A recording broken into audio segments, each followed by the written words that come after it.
Welcome to the Married AF podcast, the self-proclaimed greatest in marriage and relationship podcast in the world. We are back for another episode. We are your hosts, Matthew and Monica Powers. You have to see if one of the, is it the Bufford brothers? Michael and Bruce Buffer. Buffer. Let's get ready to rumble. They need to do the thing that you always say. That would be awesome. Don't think we could afford them, but that would be pretty incredible because I imagine they would cost a fortune. You know what part I'm talking about, though, right? I know exactly what part you're talking about. Sorry, I'm having microphone issues. It just fell. Okay, maybe I'm good now. I think you're okay now. That would be cool to get the Buffers. The greatest marriage and relationship podcast in the world. The Married AF podcast. Maybe we can find the brother who doesn't have a good voice, and he would probably come do it just to be a buffer. But I don't think we can afford them at all. That'd be awesome, though. That'd be cool. Yeah. So, hey, AI, give me that voice. You know what? AI could probably do that for us. But they probably have their voices licensed in some way, and if that got out, watch out. They would sue us for 18 cents or something like that. That's about what we could give them. Yes. So, but welcome everyone to the show.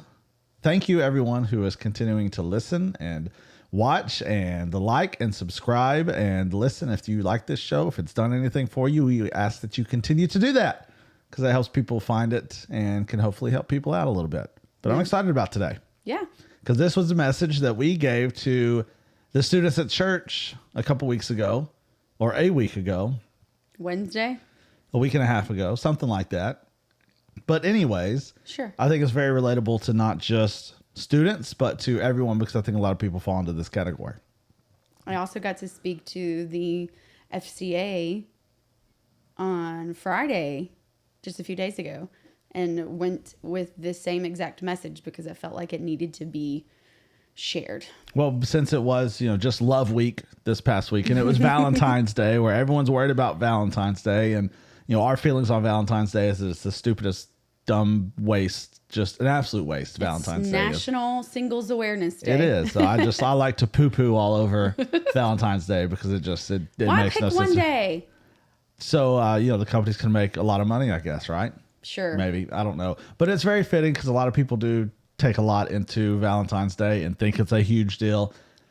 But that's not what it's all about. No. Well, I told you when I was dropping off our son at middle school, the amount of kids, mostly dudes, getting out of their cars, carrying buckets full of things, balloons, flowers, to their Valentine. This is middle school. Yeah, and it's just going to get worse and worse. You got to top last year's crap. Why would you do that now? Well, that's like the whole promposal things now, where they just go crazy and crazier and bigger and bigger and bigger. Gender reveals are the same way. So, gender reveals. So what's this going to cause down the line is middle school, I got a $5,000 basket worth of stuff. So my promposal better be $10,000, meaning my proposal better be huge, meaning my wedding better be bigger, and my gender reveal, and it's just trying to outdo the next person. And oh boy, are we wasting it. So we want to talk about kind of reversing that. Yes. Big time. But before we get in, not reversing. Well, reversing this idea of what the expectation is and what people think that the relationship is truly supposed to be like. Yeah. It's supposed to be this huge display when that's not it at all. But before we get into that, we can't get into anything without this sucker right here. The Gen Z Bible. We said we're going to read something from it every single time. It's been incredible because it has, you've taken it to school. I read this at FCA. And they loved it. They understood everything I was telling them. Even if they didn't know the story. They understood it. They understood what I was reading to them. But, here's the big thing about it is that it starts a conversation. Mm-hmm. This is not meant to be like, hey, this is how you're going to get your Jesus. This is not what this is about at all. But they pick it up, they read it, and it just piques their interest. And they start thinking about it. And they want to know more. And boy, oh boy, can that open up a door. Absolutely. Into people's lives. So, since we're talking this message that we gave to the students, you spoke at FCA. It's about love. It's about relationships. Why not go with 1 Corinthians 13, the love chapter? And everyone, this is always read at every single wedding, you know, love is patient and kind and all of that stuff. But this is the Gen Z version of it all. It's fantastic. And it's wonderful. Love and compassion. They hang in there through the long haul and treat people kindly. Love ain't jealous or braggy. And it doesn't get all full of itself and act all superior, you know? Love doesn't act inappropriately or selfishly. It doesn't get easily ticked off or doesn't think evil thoughts, man. Love doesn't get all happy and about wickedness, but it gets pumped up about what's real and true. Love can handle anything that comes its way, man. It believes and hopes in all the best and endures all the ups and downs. Love never fails, bro. All those prophecies will eventually fade away. All those fancy languages will cease, and all that knowledge will vanish. The Gen Z Bible. If it didn't have the word bro in there, it would not be Gen Z. The bro and the or mans. fam. Yes, it's so funny because it speaks the language. So every single episode we have to read something out of the Gen Z Bible because it's so good. It is. It makes you laugh. But you also, I mean, I took this to school and shared it with my fellow teachers, right? We could not put the book down. Like, we would pass it around and start reading different things, and we were so into it. It was like listening to girls gossip. The way it reads, it's fantastic. It really is, and it gets a conversation going, and people can't put it down, and they want to keep going. So it's so funny. Yeah. So love, the idea of modern love, what 2024 love looks like, and it's gotten crazy. But with Gen Z, the statistics we have make the opening for this podcast thing that you have that makes me so irritated. Like, marriage is stupid. That one. It's refreshing to see these statistics because people are saying, oh, why get married when you can have multiple? But of course, people that are married still have multiples. Anyways, this proves to me that marriage is not stupid, and people younger age, just because they see that divorce rates are off the charts, doesn't mean that they don't think that they should get married. I agree. This is hopeful for the next generation. Yes. Because marriage stats are, more half of marriages into divorce.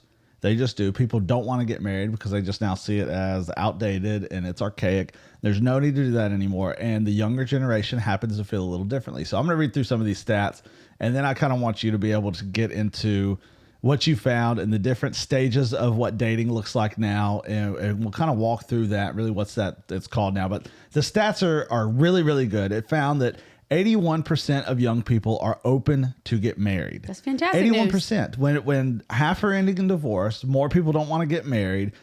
81% are actually open to get married. And they found that only 8% expressed a belief that marriage is outdated.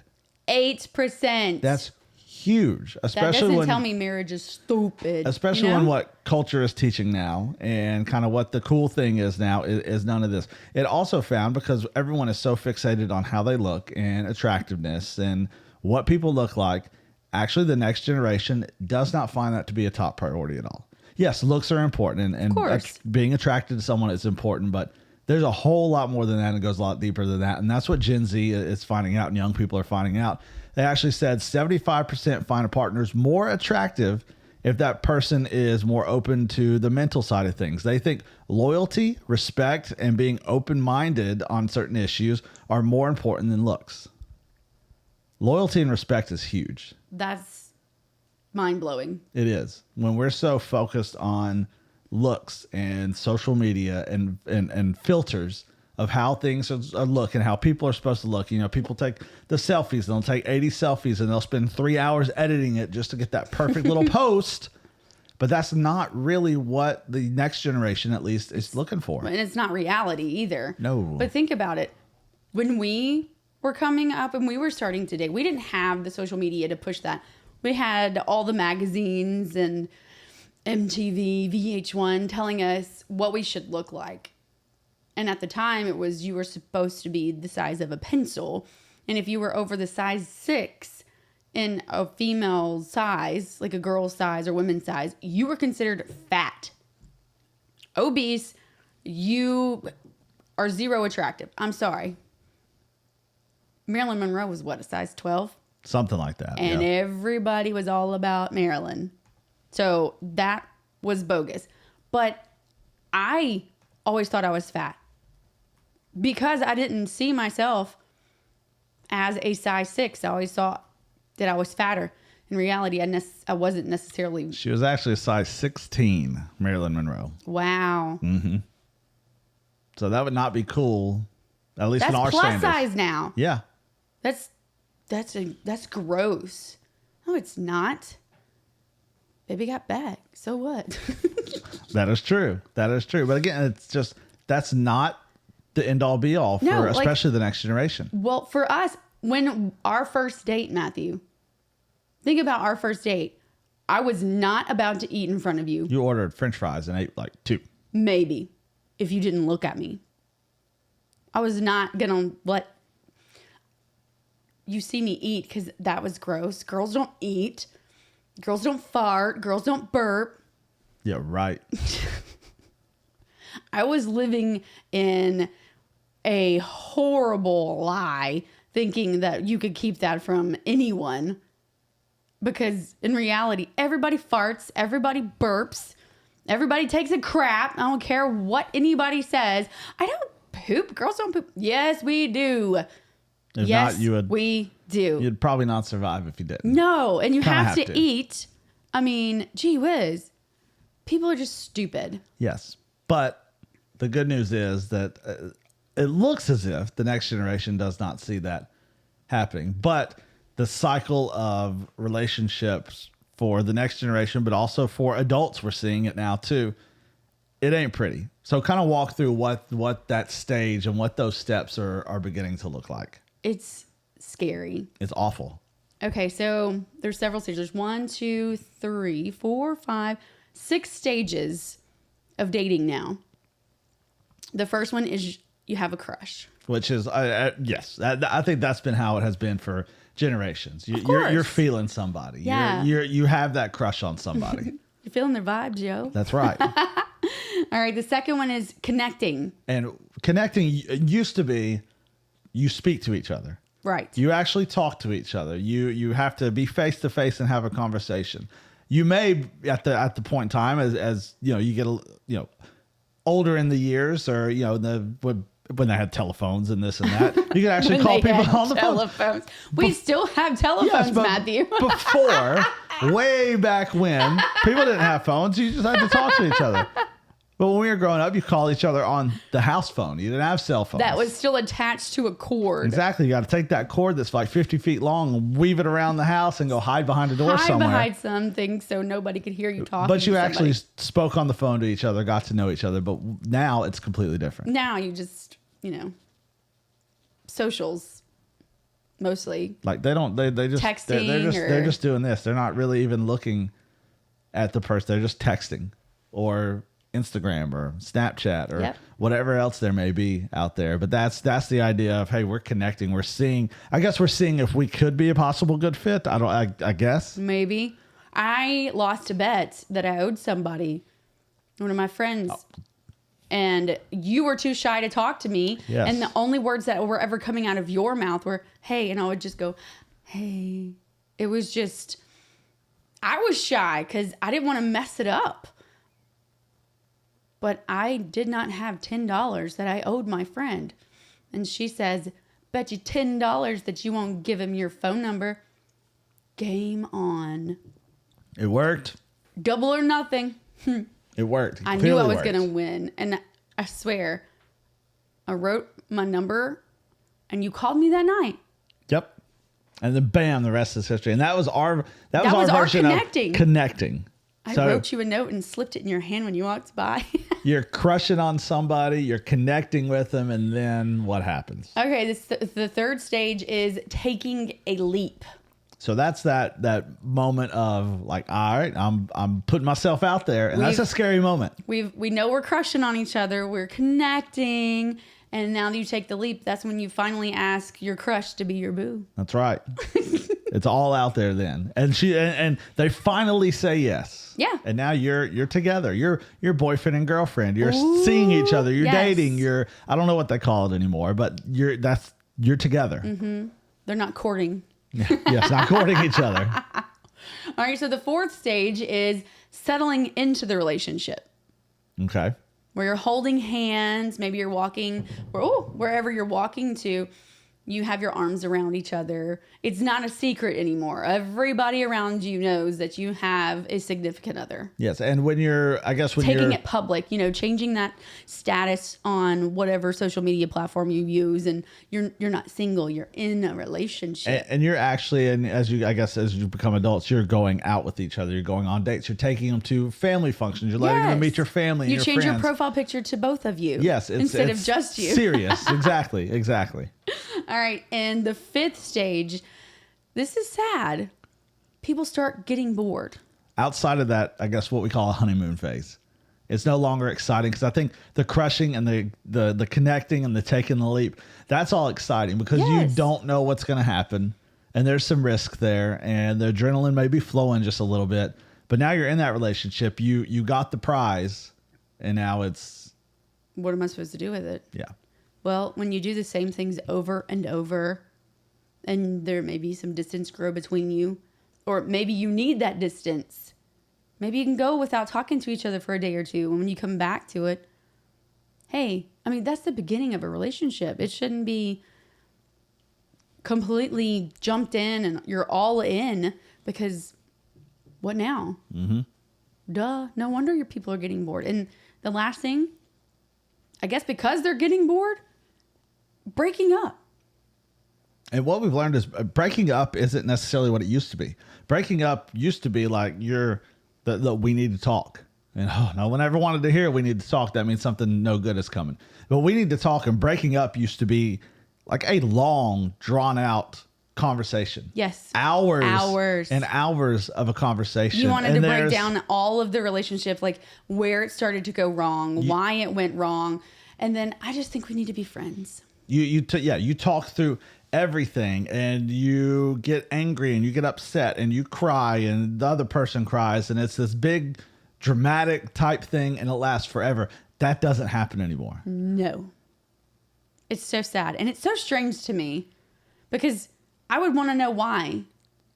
I guess people don't care about that now because all they do is send a text or something through social media, or I've been told that they just tell them to each other's face. We're done. Which is horrible. What do you mean we're done? What happened? Where did it go wrong? But this is the crazy part. This 6 stages of the relationship is 3 months long. And that's crazy. 3 months? When you start getting bored, like marriage-wise, we've always heard that there's a 7-year itch. And 7 year has gone down to... Does that start at 7 weeks now? 3 months, possibly. So the average relationship now is 3 months long. 3 months. That's no time. That's 12 weeks. No wonder people are, having 50 relationships before they settle down. Because it's just bam, bam, bam, bam, bam. So what they're doing is they are lining up that next relationship and possibly the next one after before the one they're in is even done. Because they automatically know they're going to get bored.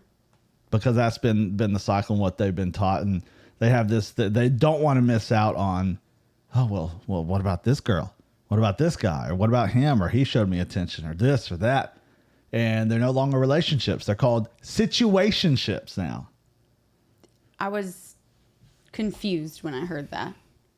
What do you mean situationships? It's just a situation we're in.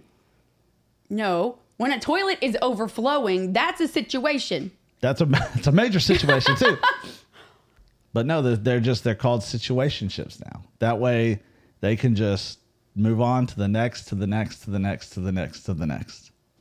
Everybody wants the easy way out, I guess. I guess so. And It's too hard. But I've also found out that these situationships are a thing because nobody wants to hurt anybody's feelings. Which, honestly, that is not love at all. No. We need our feelings hurt sometimes. somebody needs to tell you the truth. Every now and then we need our feelings hurt because we need to know what's really going on, how we really are, how we're really treating people, what we're really like, so we can make the adjustments that we need to make because we're not all very good. You know, I tell the students at school when people start, I love that they tell me their situationships so I can understand this next generation because our son is part of that, okay? But when I get told, I just listen. I don't ever give them any kind of advice. I always just say, well, my husband and I have been together since 1999. They're like, what? I said, guys, that's 25 years. Nope. No way I'm going to be with somebody for that long. Then you have not found true love yet. No, they don't understand love at all. And, you know, that silly verse we read out of the Gen Z Bible, but it is so true. Yeah. And that is what love truly is. You know, 1 Corinthians chapter 13, that is what true love is. And that's how we are supposed to love other people. It's the way Jesus loved other people. And when we can get that right, it all falls into place. It just works out. It works out. So instead of working on that next situationship, maybe people need to start working on how they love themselves. Yes, love themselves and love other people. Because you can't love somebody else until you love yourself. And not to love other people to get something out of it, because that's not what love is. No. Love is loving somebody with no expectation to get anything in return.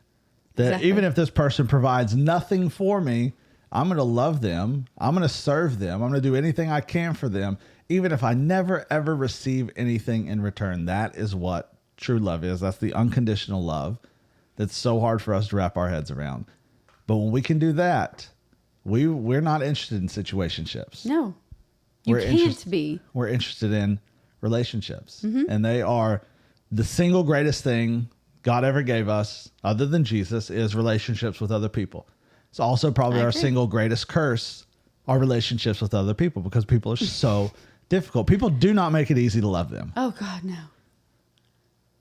You can't live with them and you can't live without them. But we got to love other people. Got to. And it's got to be real. It can't be fake. You can't just keep faking it until you make it. No. That's not how love works. And it can be seen through so quickly. That expectation versus reality. Because like TV and social media and stuff has ruined this idea of what love is. And that's not it at all. No. The way Jesus loved is true, unconditional love. Nobody talks about true love anymore. No.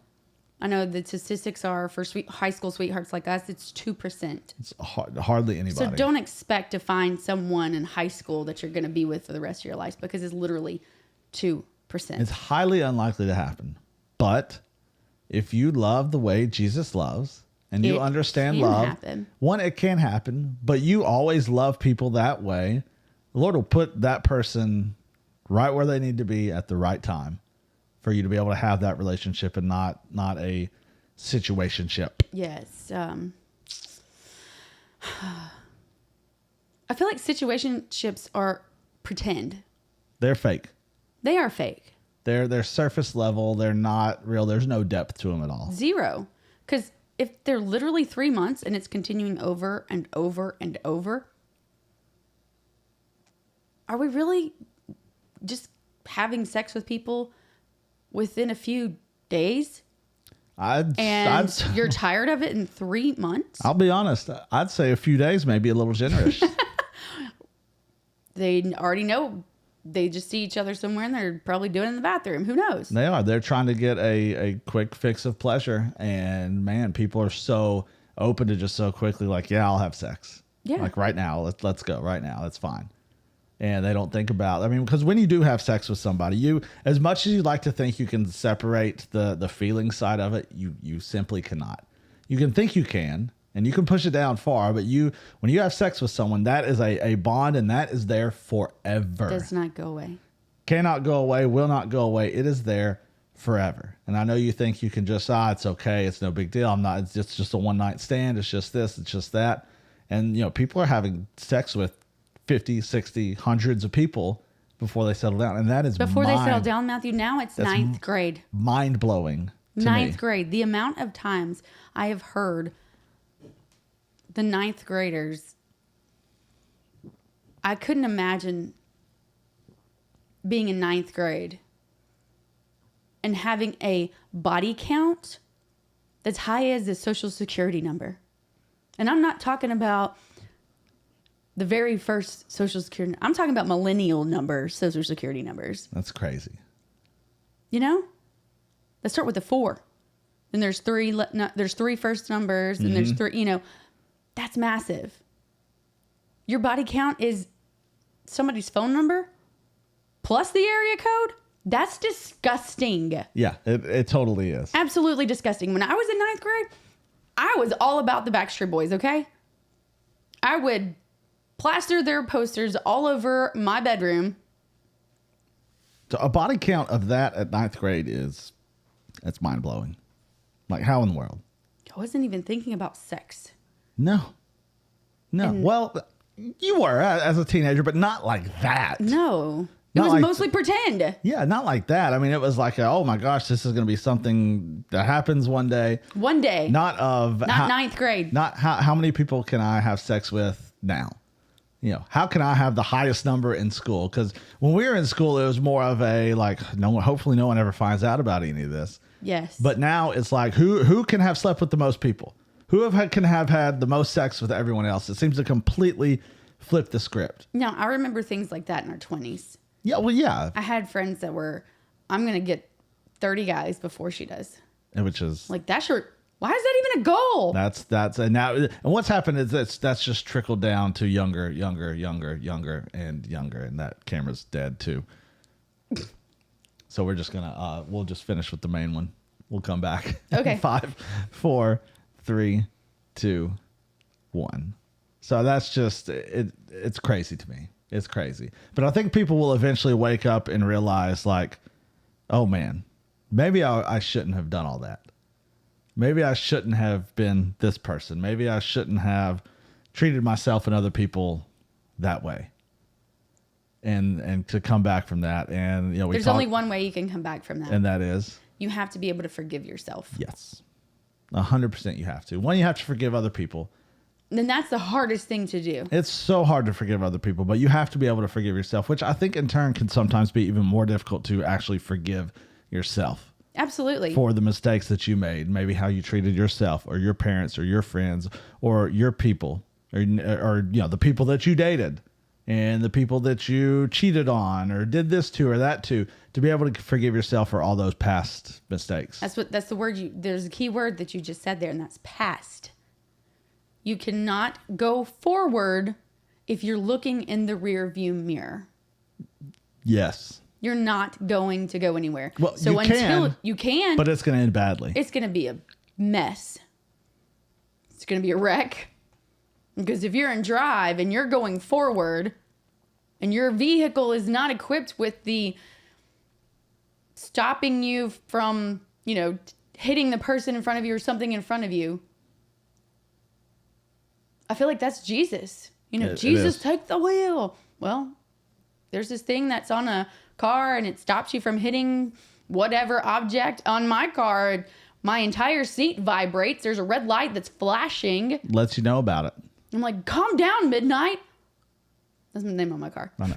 But yeah, Midnight's trying to warn you. But like, that's hello? the same thing. If you're constantly looking in the past, you'll never actually be able to move forward in the way you're supposed to. And that's and Jesus. Do it safely. Yeah, that's Jesus flashing those lights and making your seat vibrate, going, hey, wake up. Hey, look over here. You've got to forgive yourself because you need to go forward. Yeah. And essentially he's saying, hey, look over here. I'm right in front of you. Just follow me. You know, don't worry about all the distractions. Don't worry about what's going on behind you, what happened. Don't worry about all the stuff along the side of the road. Just follow me. I'll get you through to it. Those little feels that you have on your heart when it gets heavy and you know, oh, I shouldn't have done that. And you start thinking about things like that. That's Jesus saying, wake up. You cannot go forward when you're looking backwards. It's so good. It's so good. I think that's where we need to end it. Can't go forward moving backwards. You can't. Or looking backwards. Just can't do it. Mm-mm. And that's how essentially to overcome the hurts that you've had in relationships, the situationships, the this and the that. It's to move past it, to look forward, to learn from what happened. But when you fix your eyes on him It changes the perspective of You it all. don't have to forget that it happened. You just have to move forward. Move forward. You forgive, and forgiveness isn't condoning the offense. It's not, making Saying it that it's okay. It's and the forgiveness is, especially when it comes to other people, the forgiveness is for you. It's not for that person who hurt you. It's for you, so you can stop letting that hold you in a prison cell to where you can't move forward. And that's what forgiveness does. I mean, Jesus forgave all of us for everything we did, and if he had that mentality of, I'm going to forgive, or say I'm going to forgive, but I'm not actually going to forgive. I'm still going to remember it. I'm going to bring it up every single chance I get. I'm going to hold that over your head every step of the way. That's not what forgiveness is. That can't happen. It's saying, I forgive you, and hey, we're going to move on. We're going to move forward. We're going to move forward together. We're going to do this together. Yep. So, Pray us out, Pastor. let's get out of here. I love you, God, so much. We're just so thankful for what you've done, what you're doing, that this platform is yours. Anything we say is yours. And just pray that it reaches people it needs to reach when they need to hear it. And just let this be just a little tug at the heart of turning themselves closer to you, because we all need more of you. And we just give this to you in Jesus' name. Amen. Amen. Play ball.